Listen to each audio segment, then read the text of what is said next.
my sweet friends, and welcome back to another video. Today I'm going to be answering some of your most frequently asked questions surrounding writing. Today I'm going to be answering some questions that I get asked very often. On almost every single video, I get the same sort of set of questions. I know most of these I've answered in the past. Actually, I think all of them I've answered in the past, but it's been kind of here and there, maybe reply to a comment or like on a live stream, and so maybe not many people have seen them, and so I wanted to kind of just get a list of like all of the frequently asked questions that I get and answer them all for you today. So I went ahead and wrote them down. These, I didn't really like do heavy research. I didn't go through all my like comments and like get every single question that I'm asked. These are just the questions that I know off of the top of my head I get asked very frequently and I've had to answer very often. Also, I did do an actual writing Q&A a little bit ago, maybe like almost a year ago now. If you want to go check it out, I will link it below. But again, I may not have answered these in that one. I don't really remember. These are just what I know I'm asked all the time. Number 1, what do you listen to while you write? So I have 3 answers for this, and it kind of depends on my mood. 1, silence, nothing. 2, white noise, background noise, just a very like soft white noise. I really like silence, but like not dead quiet, but you know what I mean? Like the white noise where it's just like very nice background noise, which is why I really enjoy writing at the library, because it's quiet, but you can still hear like people talking very quietly in the background, or like computer or like keyboards going, or like page turning, stuff like that, you know what I mean? So I like that sort of ambient noise. And then number 3 is video game music. I love soundtracks to games, and that really helps when I'm writing a scene and I kind of need to get unstuck, and it helps kind of with the mood because I can picture it and visualize it. I listen to these soundtracks more so in the planning, like the plotting and outlining stages, because I feel like it helps me get into the world and sort of visualize everything in my head.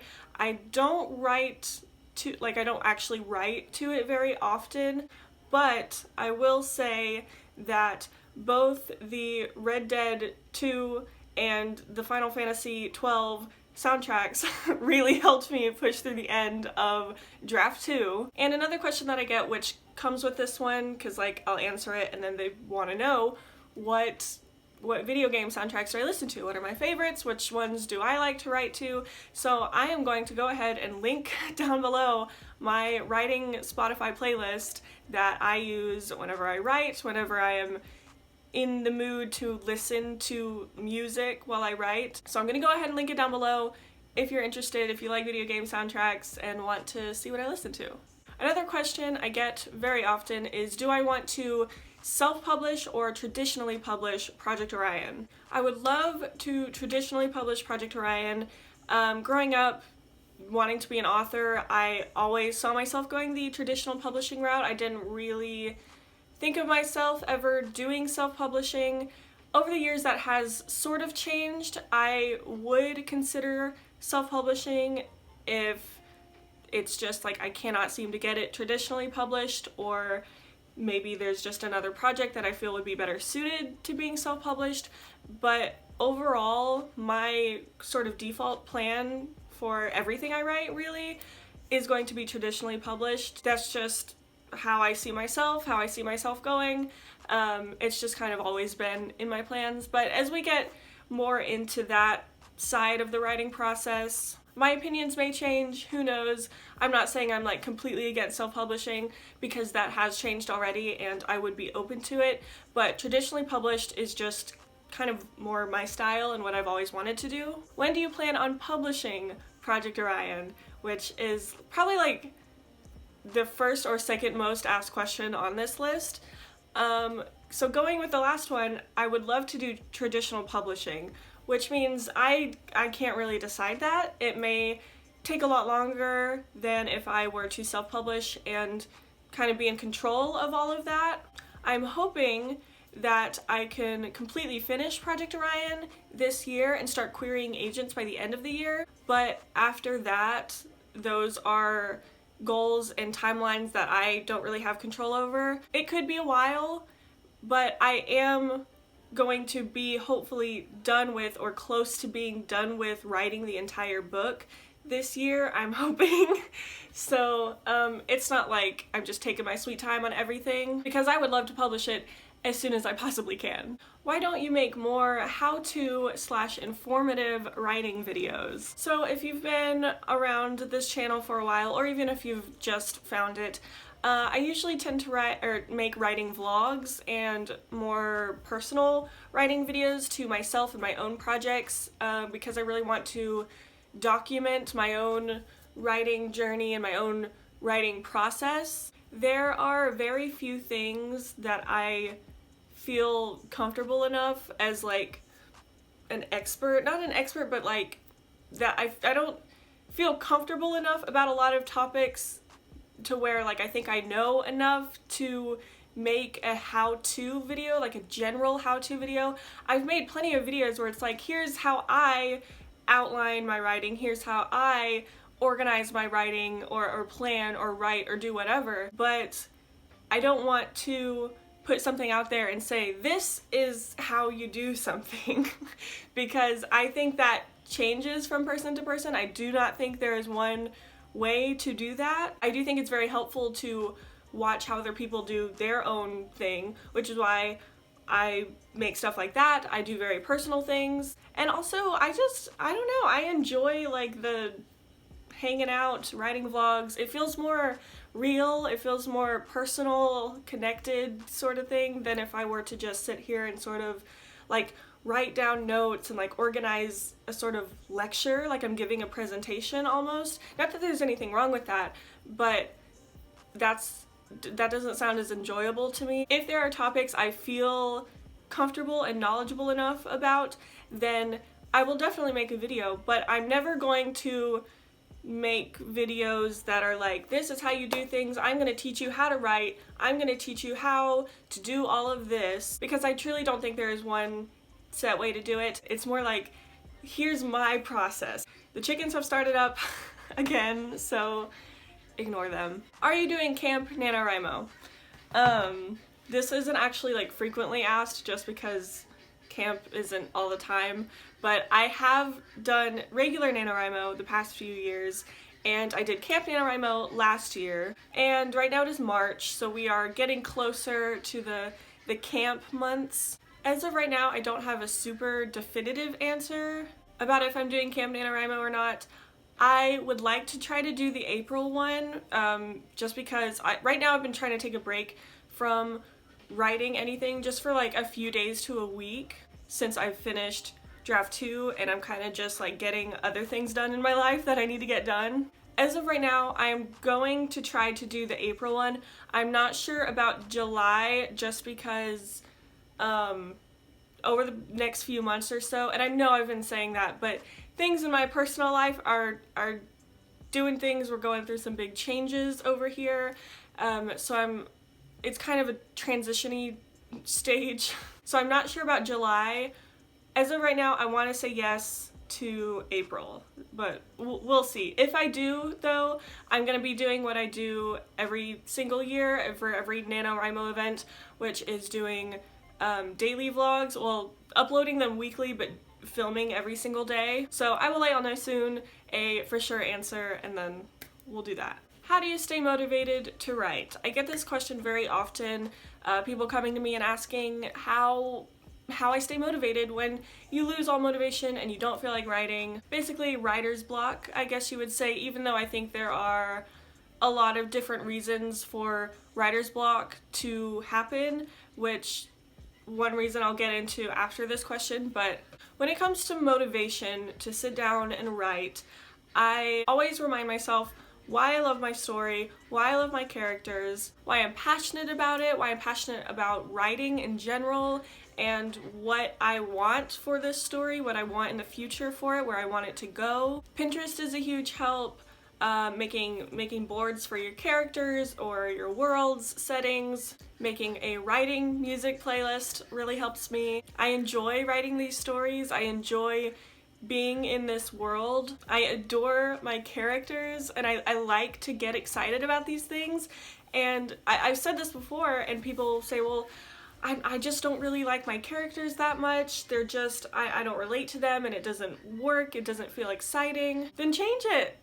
You're the writer, you can do all of these things. Make sure you love your characters, make sure you're excited about them. You get to choose these characters, you get to write whatever you want. If you're not enjoying these characters, make it to where you do enjoy them. I always like to write characters that I enjoy, that I find entertaining and interesting. They don't have to be good people. None of them are. They should have flaws. They should be real.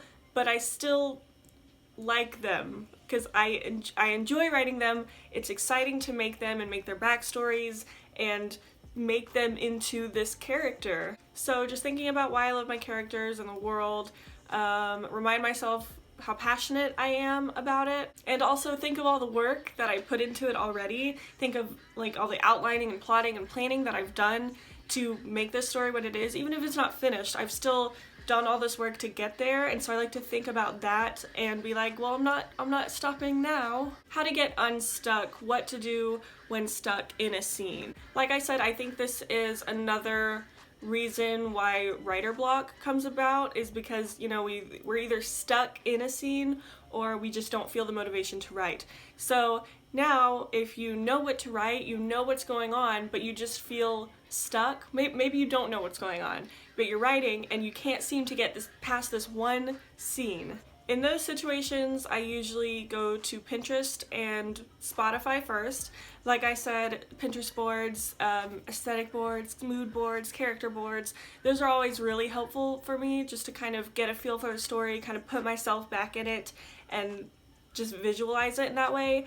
And then same with like Spotify, like I said, playlists and getting in the mood for a scene. For example, if you're writing a really intense battle, fight, action scene, I like to listen to D&D battle music playlists. Or if I'm writing a really relaxed, laid back, peaceful, or like emotional scene, I find that Final Fantasy has the best relaxing, whimsical sort of music. So basically just anything else that's not a battle. They have great battle music though. So usually I do those first to get me in the headspace of that scene, and I find that usually helps me kind of work through it.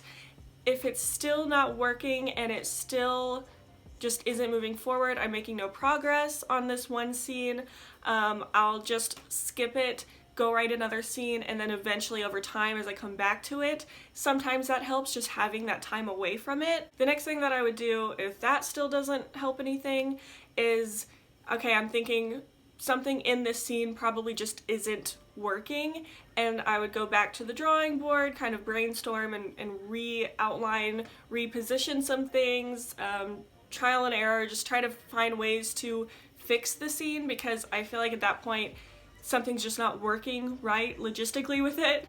And another good way that I like to kind of get unstuck from a scene, if I'm finding that I just can't seem to write anything, is just do writing exercises, writing prompts, just anything to kind of get the juices flowing and write something down, even if it's not on that scene or in that story, but it kind of just helps to keep writing and not sit still, because you kind of want to keep that momentum going. And the last question that I have off of the top of my head of these frequently asked questions is tips on how to start an authortube channel. Be yourself, only make content that you want to make, be real, genuine, honest, connect with your viewers. I really like to make things personal. I try to respond to comments and have the live streams and talk to y'all. This is just me personally, I want my channel to feel less like a lecture based, like a course or something. I want it to feel more like, this is my personal outlet and you are here to just watch me. More like friends, and like connected. I've made some real connections and friends through this channel. So for me, that's one of the biggest things, is no matter what, don't forget your audience and your viewers, and make sure that you are connecting with them and you are still personal and real and genuine. You don't need to have fancy equipment, obviously, but I do think it's really important to connect with your viewers and make content that both you and your audience likes. Oh, also be consistent. You want to have a consistent schedule. You want to make sure you're not sporadically uploading things, because that's not a good way to garner attention, or at least attention that stays, and just have fun with it. I never started these videos with the intention of like being a serious job sort of thing. This channel started as not at all an authortube channel. It was more makeup, clothing, lifestyle, productivity focused, which was kind of all over the place. And in those beginning times, I did not know what I was doing. The videos were not good, and it wasn't good. And when I started making authortube videos, that's when I started kind of getting more viewers, and I started getting more consistent with it, and it became something I enjoyed, because before that, when I was just doing beauty and lifestyle stuff, I was like I enjoyed it, because obviously I like those things, which is why I started a channel around that, but I was like, I just thought that's what I had to do to kind of be on YouTube, I guess, because that's such a popular community on YouTube, and I didn't even know about authortube. And then I started making authortube videos and found y'all, and here I am, and it's so much more fun, and that's a big thing. Just be fun, have fun with it. It's great, it's fun, yeah.